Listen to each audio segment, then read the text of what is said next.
अडचण निर्माण होऊ लागली.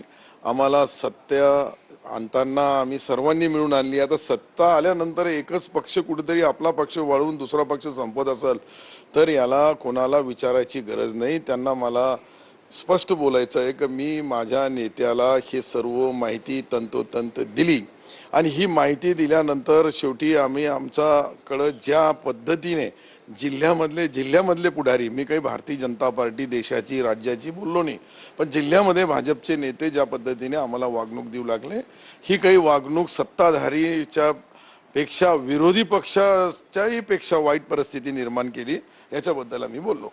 पण आता ती काल बैठक झाल्यानंतर ही वागणूक बदलू शकते असा तुम्हाला विश्वास आहे?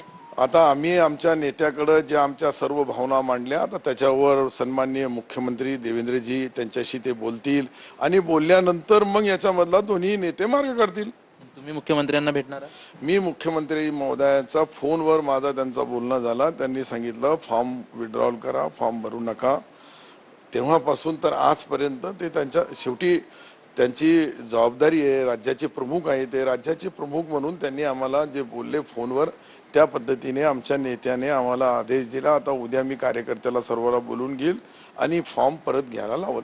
तुम्ही उमेदवारी अर्ज आता आपल्या मुलाचा जो भरलेला आहे तो उमेदवारी अर्ज मागे घेणार आहात? शेवटी एकनाथ शिंदे साहेब आमचे नेते आहेत, त्यांनी आदेश दिल्यानंतर निश्चित ते करावं लागतं. मुख्यमंत्री महोदय बी फोनवर बोलले. यासाठी मी तो अर्ज परत घेण्यासाठी आमच्या कार्यकर्त्याला सकाळी बोलून घेईल. सर्वाला शेवटी ही निवडणूक लढताना अनेक बाकीच्या लोकांनी, बाकीच्या मतदारांनी आमच्याशी संपर्क केला होता, आमचा संबंध केला होता. अनेक पक्षाचे लोक, अनेक नेते आमच्या सोबत होते, परंतु हे परत घेताना एक आमच्या कार्यकर्त्याला तरी विश्वासात घेऊन आपण ती उमेदवारी परत घेतली तर नाराजगीचा सूर राहत नाही. तुम्ही ज्या पद्धतीने जी भावना मांडली होती त्या पद्धतीने अनेक आमदार असतील किंवा पदाधिकारी देखील भावना मांडतायत, जी तुम्ही भाजपविषयी भावना मांडली होती. म्हणजे कुठेतरी तुम्हालाच तुमच्या पक्षामध्ये आता कुठेतरी पाठिंबा मिळतोय. एक लक्षात घ्या, प्रश्न माझा पाठिंब्याचा नाही आहे. प्रश्न पाठिंब्याचा नाही आहे. पक्ष संपू नये, पक्षाला नुकसान होऊ नये. शिवसेना हा पक्ष स्वर्गीय बाळासाहेबांच्या स्थापनेपासून आजपर्यंत संभाजीनगर, तो पूर्वीचा औरंगाबाद जिल्हा जो आहे, त्याची इतकी वाईट परिस्थिती कधी झाली नव्हती. इतकी वाईट परिस्थिती आता होऊ लागली. आम्ही 1 नंबरला होतो, आम्ही 2 नंबरला आलो. आमचे फिगर कमी झाले म्हणून आमची पहिले जिल्हा परिषद गेली, त्यानंतर महापालिका गेली, त्यानंतर तुम्ही आज पहा विधान परिषद गेली. असा टप्प्याटप्प्याने असे आमच्या पूर्ण सत्ता आमच्याकडूनच आमचा मित्रपक्ष मोठा भाऊ कधी हिसकून घेत असेल तर त्याच्याबद्दल चिंतन करणं, मंथन करणं, विचारविनिमय करणं, पुढच्या भविष्यामध्ये येणाऱ्या अडचणीवर आजपासून तयारीला लागणं, हे करणं आमचं काम आहे आणि आम्ही तो केला.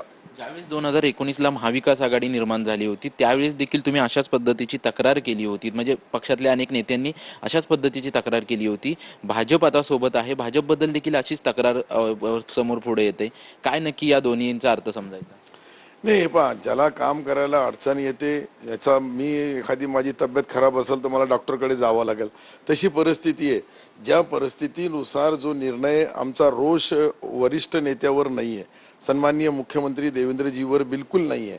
आमचा स्थानिक पातळीवरचा हा जी परिस्थिती निर्माण होऊ लागली राजकारणाची ती आहे आणि या राजकारणाची परिस्थिती बदलण्यासाठी आमच्या नेत्याला आम्हाला विनंती करावी लागेल.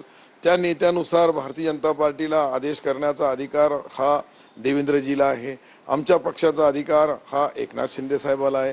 आणि दोघंही काय चर्चा करतात, कशा पद्धतीने करतात, शेवटी आज तर निवडणुकीचा पिरियड आहे, याच्यामध्ये फार मोठी चर्चा होत नाही. परंतु भविष्यामध्ये निश्चित याच्यावर चर्चा होऊन भविष्यामध्ये शिवसेना भाजप याच्यामध्ये टकराव होणार नाही याची दक्षता दोन्ही नेत्याच्या आदेशाने जिल्ह्याच्या पदाधिकाऱ्यांनी घ्यावी, हीच आमची मागणी आहे.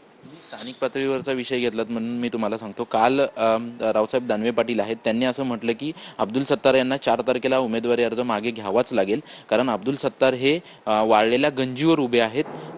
काडी कोणी टाकली किंवा येता जाता जरी बिडी कोणी टाकली तरी त्यांचं साम्राज्य जळू शकतं, अशा प्रकारचं त्यांनी वक्तव्य केलं. याचा अर्थ काय समजायचा? नाही, त्याचा अर्थ काय नाही. मला त्यांनीच बोललं की मी असं असं बोलतो, तुम्ही असं असं बोला.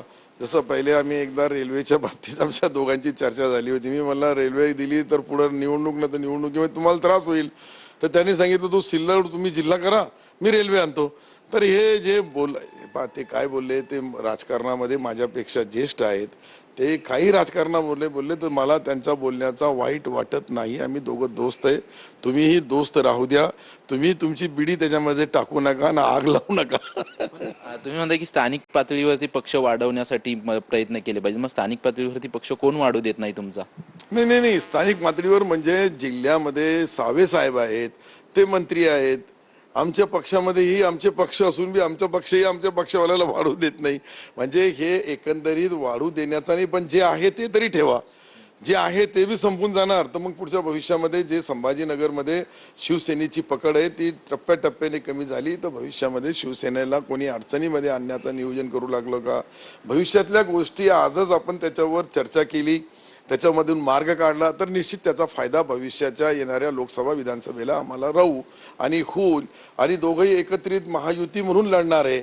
महायुतीमधून लढणार आहे तर मग आताच एकाला कट करण्याची गरज नाही मला असं वाटतंय.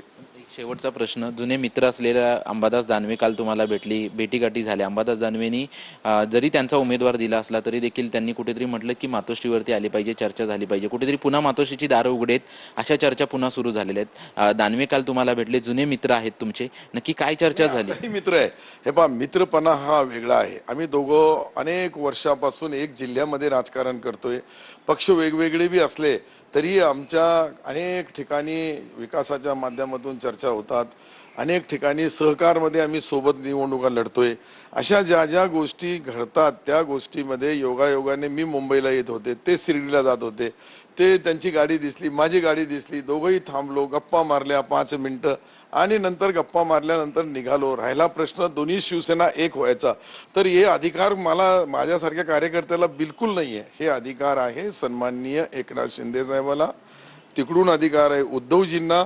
आता मी आणि अंबादास काही बोललो, आम्ही दोघं दोस्त आहे, दोस्तीमध्ये आम्ही गप्पा बी मारल्या, परंतु ते बी राज्याचे एक प्रमुख नेते आहेत शिवसेनेचे. त्या पद्धतीने त्यांनी हे बोललंय. मी बोललो नाहीये की दोन्ही शिवसेना एकत्र यावी, त्यांनी बोलले. त्यांनी बोलल्यानंतर मला विचारलं, मग मी बोललो की हे अधिकार एकनाथ शिंदे साहेबाचे. आता दोन्ही नेते वरिष्ठ आहेत. पहिल्या वेळेस बी ज्या वेळेस 2019 मध्ये बी आम्ही वेगवेगळं झालो भाजपपासून, तर त्यावेळेस बी हे दोघं नेतेच होते आमचे. आताची सध्याची परिस्थिती तीच आहे. शेवटी कसं आहे का एक शिवसेना कंट्रोल करण्याचं काम उद्धवजी करतात, दुसरी शिवसेना जी आहे आमची धनुष्यबाणवाली, याचा कंट्रोल आराम जो आहे एकमेव तो एकनाथ शिंदे साहेबाकडे, आणि एकनाथ शिंदे साहेबच याचा अंतिम निर्णय घेऊ शकतात.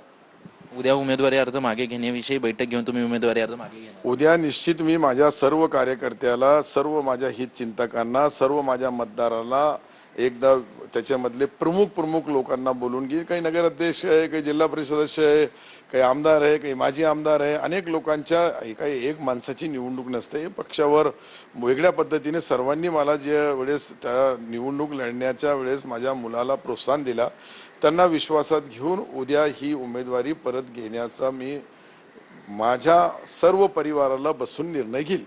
धन्यवाद आमच्याशी सविस्तरपणे बातचीत केल्याबद्दल. आपण पाहतोय की ज्या पद्धतीने संभाजीनगर आणि जालन्याची जागा होती, अब्दुल सत्तार यांनी त्यांच्या मुलाचा उमेदवारी अर्ज भरला होता. मुख्यमंत्र्यांची फोनवर चर्चा झाली काल 3-3.5 तास.